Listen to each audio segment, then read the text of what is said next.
Na semana passada nós começamos a falar sobre felicidade. E nós vimos que felicidade pouco tem a ver com momentos. Felicidade é um estado de espírito que independe das circunstâncias. Às vezes nós confundimos momentos alegres com um viver feliz. E a gente viu que é possível eu e você estarmos passando por dias tristes e mesmo assim desfrutarmos de uma felicidade. A gente pensando na figura da mulher dando à luz em meio a tantos sofrimentos e dores, e não tem quem não diga que aquele momento é um dos mais felizes da sua história, da sua vida. Nós precisamos entender realmente qual é a alegria que o Senhor pode produzir na nossa vida, qual é a felicidade que eu e você devemos buscar para que a gente não fique correndo atrás de coisas que não temos como nos satisfazer plenamente. No dia de hoje eu queria te convidar a pegar a tua Bíblia e abrir comigo num salmo, Salmo 32, Salmo de Davi, onde Davi abre o seu coração e confessa um momento de sua jornada, um momento da sua vida, onde ele descobre a verdadeira felicidade, a verdadeira alegria. E eu quero junto com você fazer essa leitura. Salmo 32, faremos a leitura a partir do verso 1. Estou lendo aqui na versão NVI, que diz assim: como é feliz aquele que tem suas transgressões perdoadas e seus pecados apagados. Como é feliz aquele a quem o Senhor não atribui culpa e em quem não há hipocrisia. Enquanto eu mantinha escondidos os meus pecados, o meu corpo definhava de tanto gemer, pois dia e noite a tua mão pesava sobre mim, minhas forças foram se esgotando como em tempo de seca. Então reconheci diante de ti o meu pecado, e não encobri as minhas culpas. Eu disse: confessarei as minhas transgressões ao Senhor, e tu perdoaste a culpa do meu pecado. Portanto, todos os que são fiéis oram a ti, enquanto pode ser encontrado. Quando as muitas águas se levantarem, elas não os atingirão. Tu és o meu abrigo. Tu me preservarás das angústias e me cercarás de canções de livramento. Eu o instruirei e o ensinarei no caminho em que você deve seguir.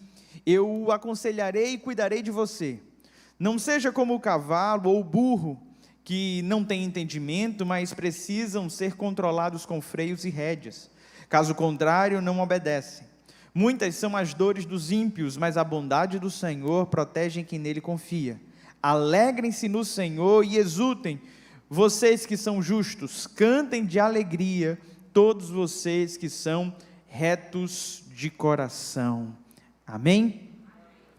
Esse texto que acabamos de ler vai nos fazer então, pelo menos 4 grandes blocos, onde o salmista vai externando o que é a verdadeira felicidade. O texto começa com essa expressão: como é feliz. Aqueles que estão lendo na versão João Ferreira de Almeida têm bem-aventurado, que quer dizer mais do que felizes. Quem são esses que descobriram a felicidade? Aqueles que não vivem mais debaixo do jugo do pecado. Se tem algo que traz infelicidade, se tem algo que traz dores, sofrimentos, que acarreta a morte, é o pecado. E é interessante como muitas pessoas, em busca de felicidade, se entregam plenamente à prática do pecado, se entregam plenamente aos desejos mais obscuros do seu coração, para viver aquela adrenalina de estar vivendo o errado, aquela sensação de estar encobrindo um erro. E o que o salmista vai nos dizer é que o resultado de se entregar a essas alegrias foi os seus ossos envelhecendo. Ele fala que ele estava gemendo, agonizando, enquanto vivia na prática do pecado. Porque todo o pecado, toda a alegria do pecado, é só um prelúdio para o sofrimento que nos aguarda.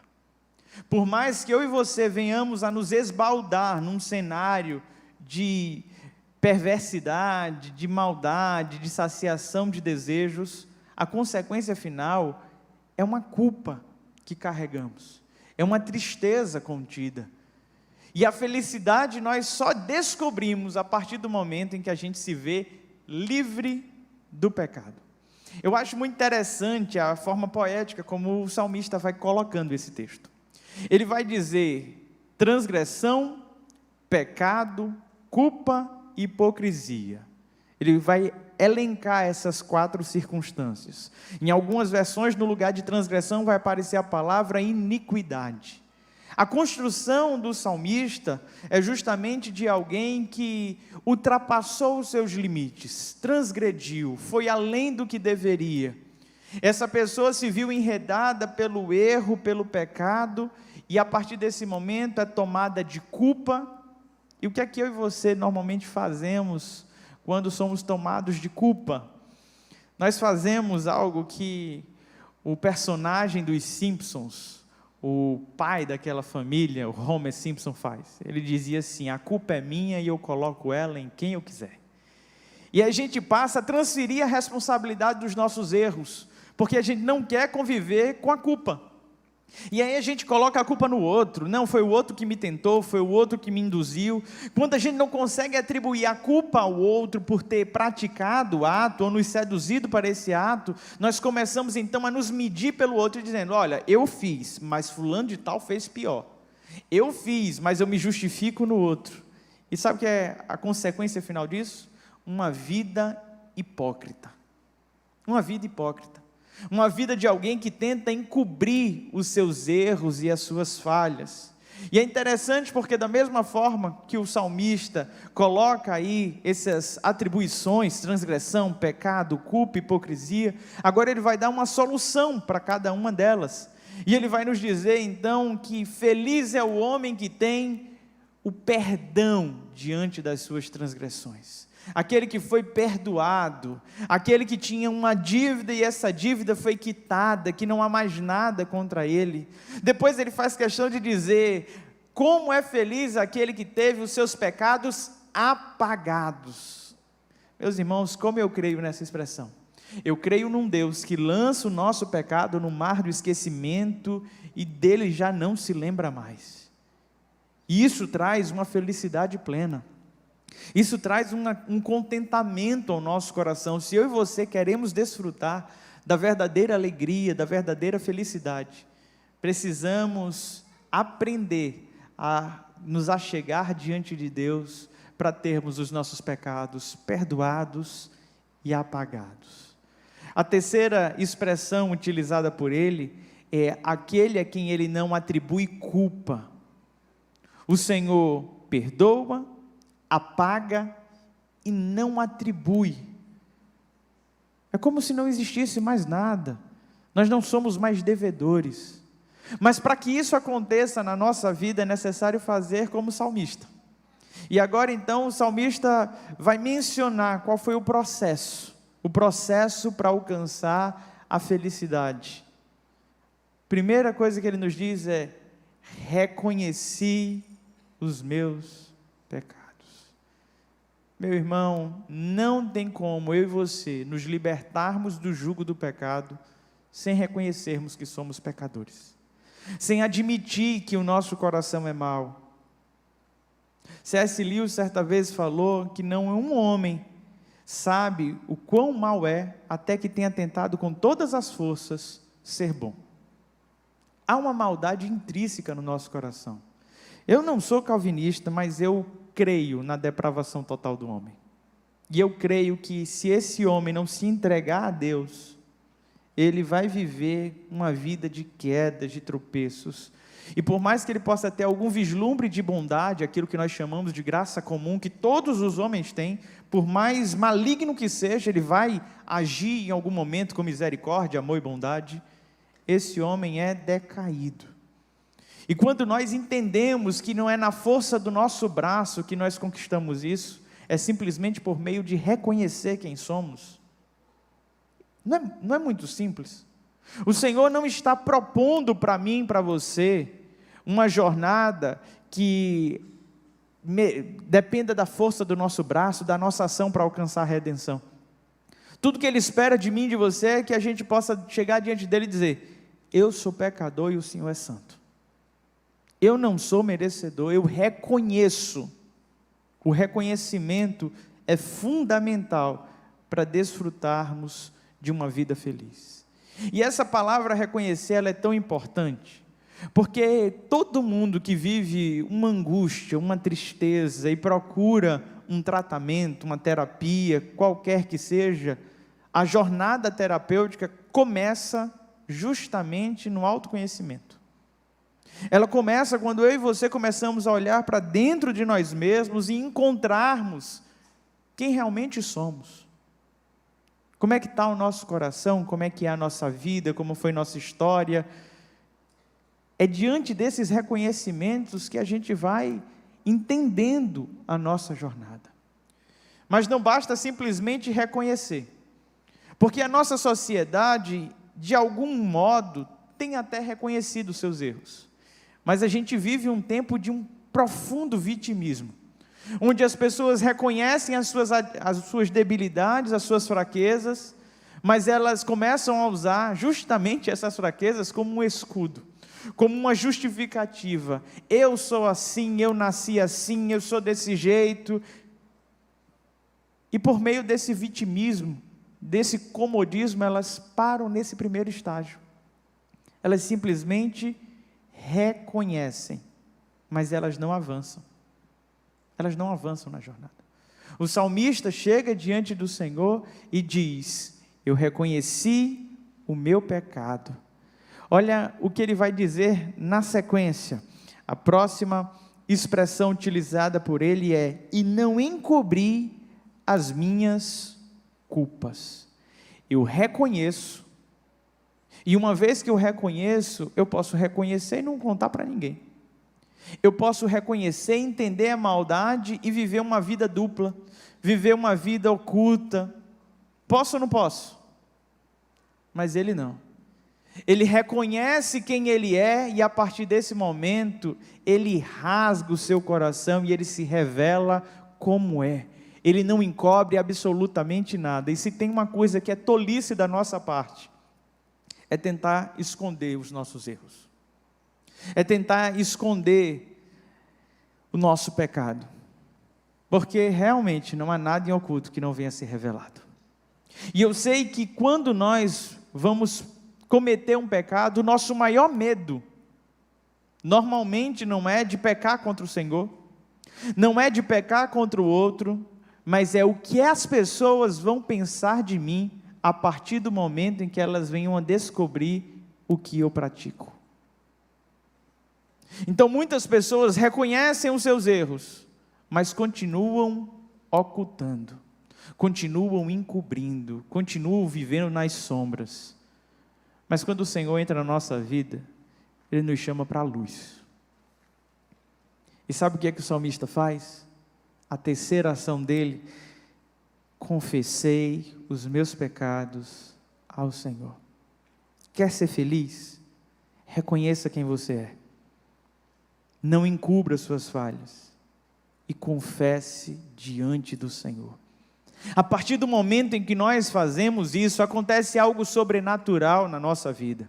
O pecado que outrora nós não tínhamos mais forças para vencer, nós encontramos agora uma resistência em Deus, nós começamos a ter um discernimento, e começamos a encontrar a fuga, o escape necessário para não vivermos sempre caindo no mesmo erro. E o salmista começa então a exaltar o Senhor de alegria, e ele diz: agora todos irão orar a Ti enquanto o Senhor pode ser encontrado. E que diante das correntezas nós não seremos alcançados, pois o Senhor é o nosso abrigo. Esse salmo tem uma virada, onde o salmista para de fazer uma oração a Deus, e agora ele fala como se fosse o próprio Deus ministrando ao seu coração, como se fosse Deus falando com ele. E isso nós podemos ver a partir do verso 8, que nos diz assim: eu o instruirei e o ensinarei no caminho que você deve seguir, eu o aconselharei e cuidarei de você. Não seja como o cavalo ou o burro que não tem entendimento, mas precisam ser controlados por freios e rédeas, caso contrário, não obedece. É como se ele tivesse colocando em forma de canção a resposta que ele ouviu do próprio Deus depois da sua confissão. Depois que ele abre o coração para o Senhor, reconhece o seu pecado, reconhece a sua culpa, não age com hipocrisia, não tenta encobrir, naquele exato momento é como se ele ouvisse Deus falando: eu vou te instruir, eu vou te guiar, eu vou conduzir os teus passos, mas vem junto com uma severa advertência. A advertência do Senhor para as nossas vidas hoje: me perdoe, irmão, o vocabulário, mas não seja burro, não seja um jumento, por favor. Quando é que eu e você agimos como um burro, como um jumento teimoso que empaca e não quer andar, e o dono bate e esse jumento não anda? Quando eu e você queremos fazer a nossa vontade, quando vivemos na prática do pecado, da transgressão, quando somos tomados de culpa e vivemos de hipocrisia, é justamente nesse momento que eu e você nos tornamos burros. Burros. A vida na prática do pecado é uma tolice, é uma grande burrice. É uma grande burrice. E é uma vida extremamente infeliz. O Senhor fala: é necessário freios, é necessário cabresto, rédeas, porque de outra forma não obedece. E infelizmente, quantas vezes não é assim na nossa vida? A gente age feito um cavalo indomado, que é necessário que o Senhor coloque freios para que a gente seja contido. E quantas pessoas não só se achegam a Deus por meio da dor, por meio de alguns instrumentos de sofrimento. A minha oração no dia de hoje é que não seja necessário nada disso. Nada disso. O salmista termina o seu salmo com um convite à alegria. Ele nos convida a nos alegrarmos e exultarmos no Senhor. Esse é o convite dele. E ele declara que aqueles que confiam no Senhor, aqueles que dependem do Senhor, esses não são desamparados, meus irmãos. Esses não são abandonados, esses não ficam à deriva. Vale a pena colocar a nossa confiança no Senhor. Agora, por que eu estou falando tudo isso? Nós, como batistas, acreditamos que uma vez salvos para sempre. Nós não acreditamos na perda da salvação, e eu sei que isso é muito polêmico para muitos. Quando a gente vai falar sobre apostasia, é sempre um dilema. O Augusto Nicodemos diz: se a salvação é algo que você pode perder, tenha certeza de uma coisa: você vai perder. Porque se é algo que depende de você, você vai perder. Mas o que é que me chama a atenção diante desse cenário? Eu e você podemos não perder nossa salvação, mas tem uma coisa que biblicamente nós perdemos. Salmo 51, verso 12, o salmista Davi está orando ao Senhor, pedindo para que Ele não retire a alegria da salvação. Devolve-me, Senhor, a alegria da salvação, não retires de mim o teu Espírito. Se a gente quer viver uma vida feliz, como servos do Senhor, a gente precisa aprender a viver distante do pecado. A gente precisa aprender a viver distante das transgressões.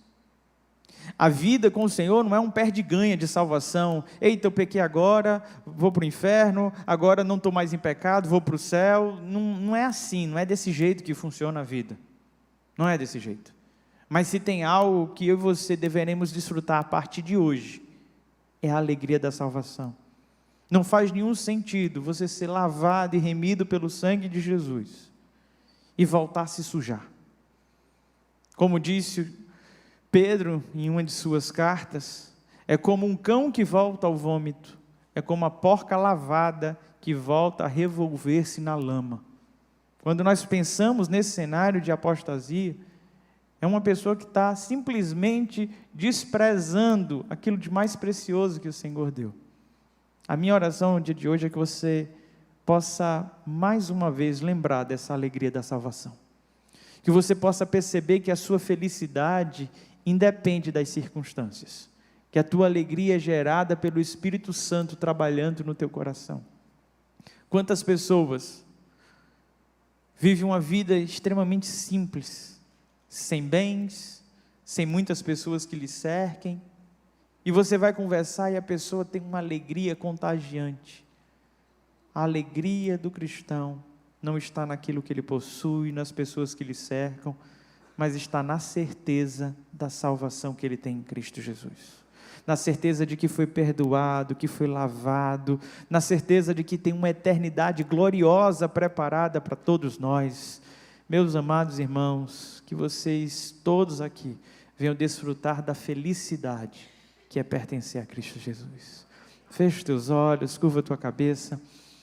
Pai bondoso e querido, assim como o Senhor manifestou, ó Deus, o perdão sobre a vida de Davi, eu te peço nessa hora, Pai, que o Senhor perdoe as nossas transgressões, que o Senhor apague os nossos pecados, que o Senhor não atribua culpa a ninguém que está aqui neste lugar, que todos nós possamos ser justificados em Cristo Jesus por meio da fé, que não haja hipocrisia em nosso meio, que não haja uma vida dupla, que ninguém aqui viva na prática deliberada do pecado e ocultando o seu pecado, mas que todos aqui estejam prontos a reconhecer o seu erro, a não encobrir a sua falha e a confessar diante de Ti, um Deus bondoso, misericordioso, compassivo, um Deus que nos redime. Pai, que o Senhor seja o nosso abrigo, o nosso lugar seguro. Ó Deus, confiamos em Ti. Não queremos ser como um cavalo ou um burro. Queremos seguir, Senhor, as Tuas palavras, viver em obediência a Ti. Traz, ó Deus, ao nosso coração a alegria da Tua salvação, em nome de Jesus. Amém.